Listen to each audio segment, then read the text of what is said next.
I just wanted to say thank you for sharing that with me. I know these things aren't always easy to talk about. Real quick, I just want to go through a quick suicide risk assessment. It's just kind of like a list of questions. We'll breeze through those pretty quick, and then we'll go over a safety plan if that sounds okay for you. Oh yeah, for sure. Awesome. My first question is, have you thought about being dead or what it would be like to be dead? Yeah. I gotcha. And have you thought about doing something to make yourself not alive anymore? Thought about, planned, not as much anymore, but yeah. It sounds like in the past, but not right now. No, yeah. Understood. In that case, did you ever do anything to try to make yourself not alive anymore? Have you ever had an attempt? I don't know if I would call it that, but I'd, one point where I, drove out to the spot where I'd kind of thought of it. This was 2 years ago. I drove there, but I just sat in my car. I didn't really do anything, but I clearly going there was some level of intent. So Understood. Just to clarify, nothing like that has happened in the last 3 months? No, I can't. I don't know. Things are bad, but I just can't imagine leaving my family. So. Understood. I'm grateful you have them. All right, real quick, that actually is all we need for the assessment. But real quick, I want to go over to our safety plan, and I'll actually encourage you to come up with some ideas with me, but we can work together on that. The first thing that I want to go over is, are there warning signs you've noticed for when you start to have suicidal thoughts or behaviors you've noticed, anything like that? Just stress, but I guess it's not the only thing, because I'm stressed a lot, and it doesn't always become that. So more specific,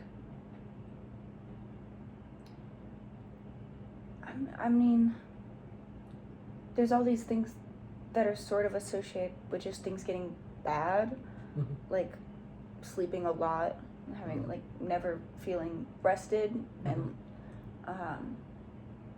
not really wanting to do anything but sleep. And yeah, just sort of slower. I can't even talk fast. I just feel like a zombie, Is that too nebulous, or? Well, that works. What I'm hearing is that some warning signs for you that we're kind of getting into that place where the suicidal ideation might start coming up is when you start sleeping a lot, and also it sounds like times where you never really feel rested, maybe kind of chronic fatigue type vibes. Yeah, no, just always tired. Yeah. I gotcha. Pardon? Bless you. All right, and next thing I wanted to go over is things that you found or ideas you have for things that you can do to take your mind off of those stressors and off of the suicidal thoughts, but that don't involve contacting another person. Does anything come to mind?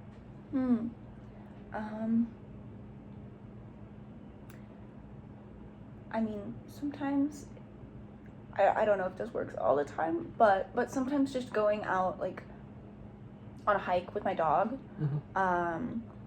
which is, it's silly because it's kind of small, but, I also, if I killed myself, then no one would take care of her. So sometimes just, I don't know, even if I feel really bad, if I'm totally by myself, I think it can get worse. But even just, having her there with me, it's I can't just leave her in the woods, So yeah, hikes can be good. I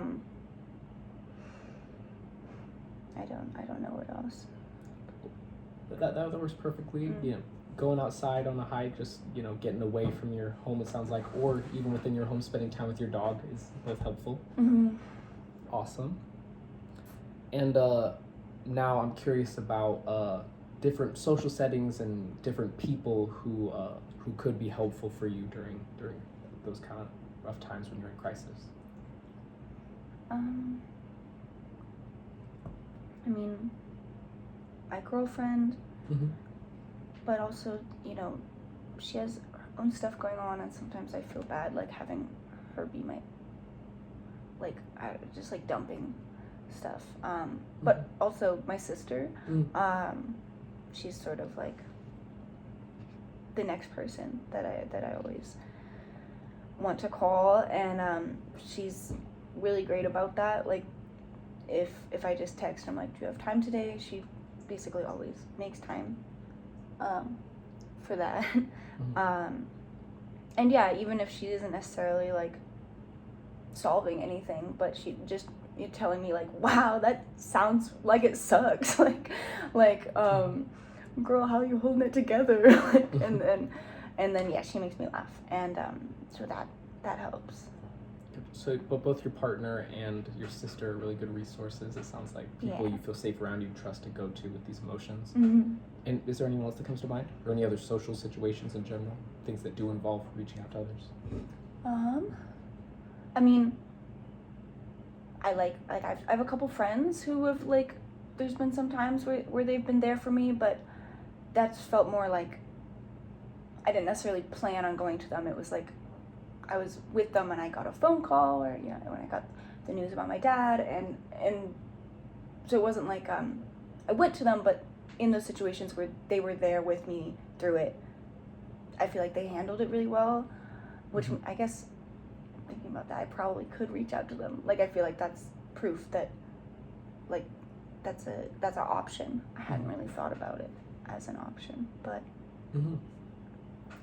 yeah, I like those people. Well, I'm really grateful you have them. After this, I'll have you, if you feel comfortable with it, giving me some of their names and contact information, so we can put that as part of your safety plan. I'll be giving this to you as well, so you know exactly who you can go to. So it's just for me. It wouldn't be like. It's also for us. It also is people that we could potentially contact when you're in crisis. Okay, I don't know if I'd want to put them. I mean, it would feel weird not talking to them at all, and then they get, like, a call from my therapist, like, versus, like, my sister, my wife. Like, that feels more whatever. But so I don't know about that. I got you. We'll make sure to put your sister and your wife on there, though, if you're comfortable with that. Yeah. No. Awesome. Sure. And then I can help you with this one a bit, but I also want to go over professionals or professional services you can contact during a crisis. Obviously, you got me. You can reach out to. You have my number. I'm sure you're familiar with the suicide hotline. Yeah. I don't know. I haven't had great experiences with that. Like, I think I've called a couple times. And I mean, one of the times I guess I just sort of called, and then as soon as the person picked up, I hung up. So, but the other time, I don't know if I don't know if I would go back to that. I think it's hard when it's very non-specific.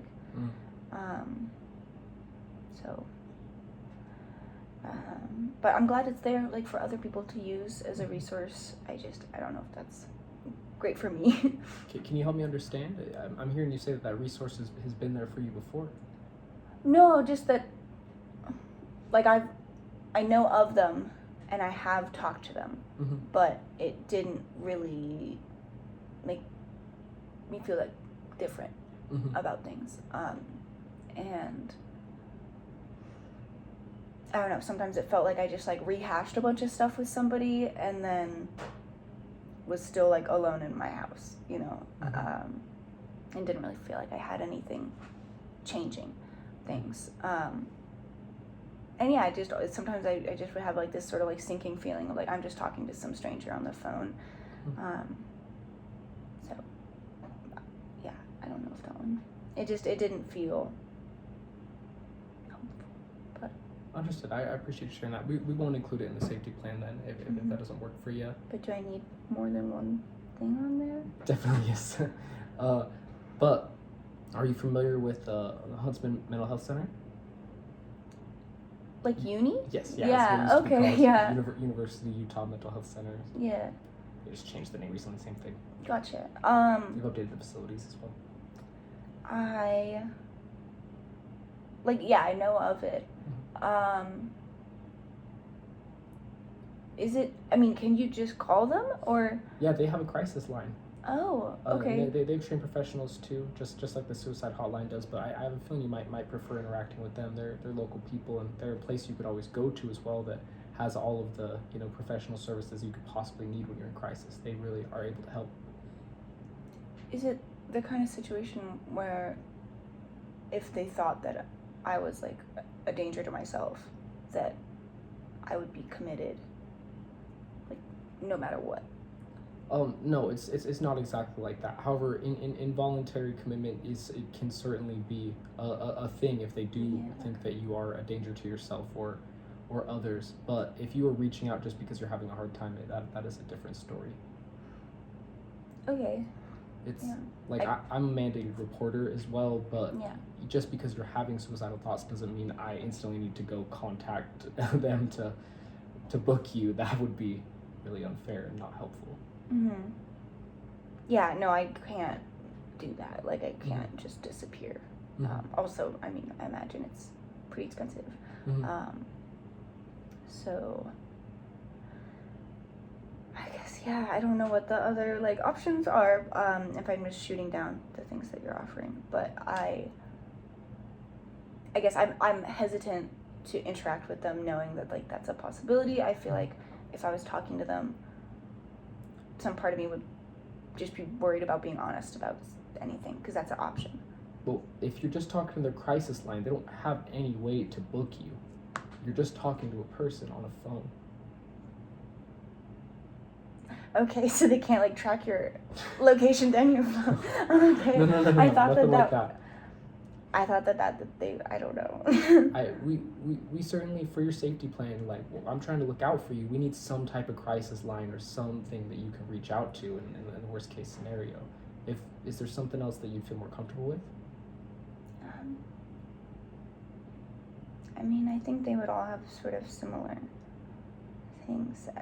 I guess, I just have strayed away from that, because I thought that the, like, involuntary commitment was, I mean, having it be a possibility at all, makes me nervous, but maybe I was overestimating the, like, frequency that they do that. So maybe I can start, like, thinking about that as more of an option, but it would be like an adjustment. I don't know. Understood. For now, if the suicide hotline is a hard no, then let's just put the Huntsman crisis line on your safety plan, and we can always update this in the future, and we can go through maybe some other crisis lines as well. Okay. Last part of this is making the environment safer. That's like your living environment. So when if you're in crisis, if you're having more intense ideation or making up plans, we would love to have ways that we can make your environment safer, like reaching out to someone to take away maybe medications that you could use to overdose, or knives or guns or whatever that is. What would that look like for you in your home environment?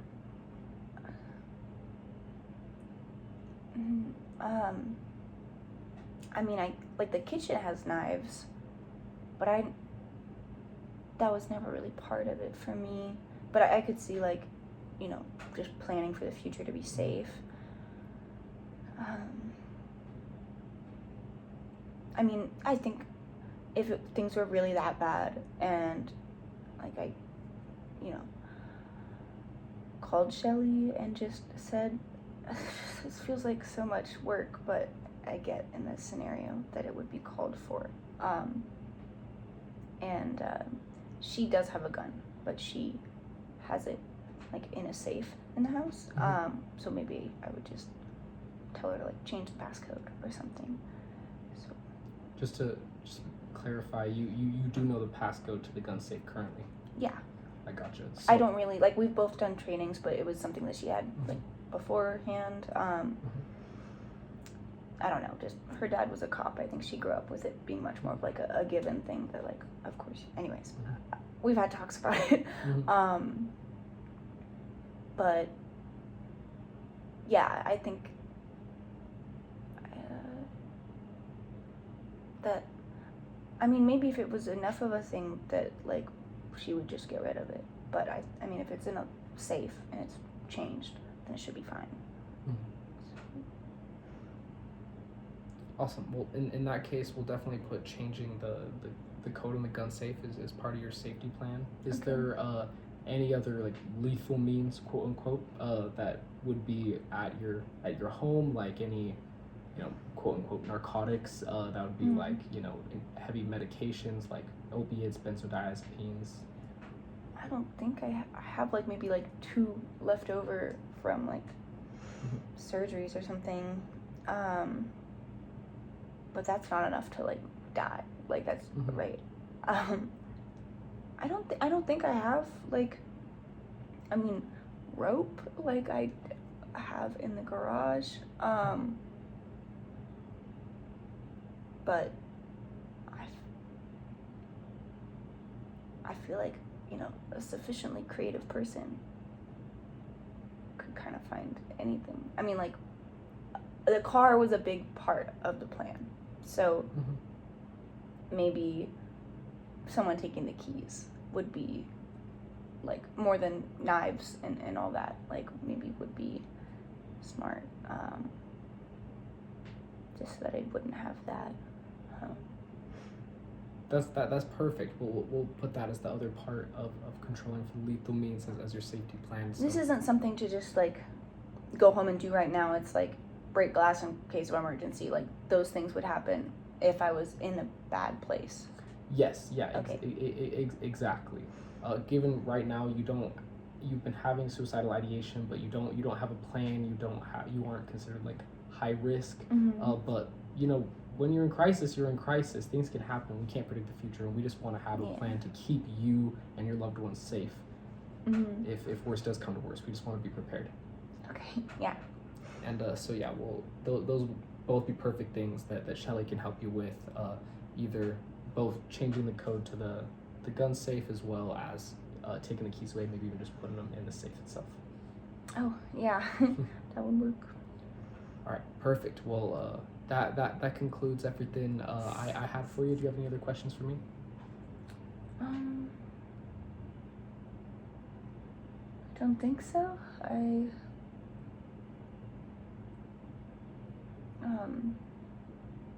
Just I have my people. I don't know. I think it's all good. I think it's okay.